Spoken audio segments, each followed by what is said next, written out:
So why RAG? So let's understand why RAG by looking at the situation without RAG. So without RAG, we have a model that was trained with a certain knowledge cutoff. So this means the knowledge inside the model is outdated. We don't have access to internal company data, and we're also prone to hallucinations because if the model does not know the answer, it just tries to make up an answer best it can. So we introduce an extra step where we're going to search through our documents database with the query that the user submitted, and the relevant pieces of information we are going to return back to the model to formulate its answer. So in this way, we retrieve some extra relevant, up-to-date knowledge, which makes that we have up-to-date knowledge. We do have access to internal company data, and we get more factual answers.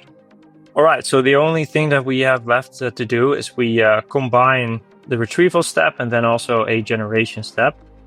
So for that, we can take our prompt and state something similar that we have just stated. So based only on the following information, and then we add the context, answer the following question, and then we add the question that we had before.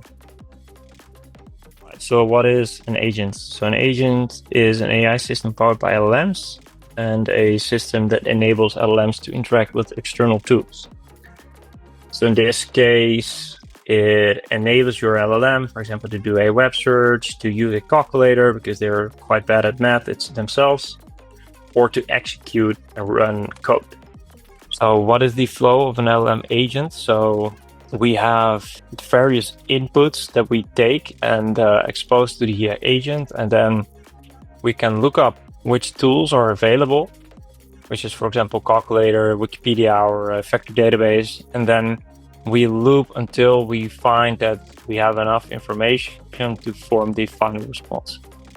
And then we just need to start defining here a session. So when we're interacting with the user, so here you can see that we have a chatting UI, and we can interact with the agent.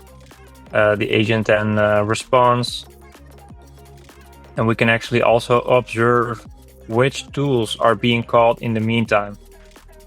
So that becomes very powerful because we can actually create a directed acyclic graph from all the interactions that we do with the agent and the tools that are being called.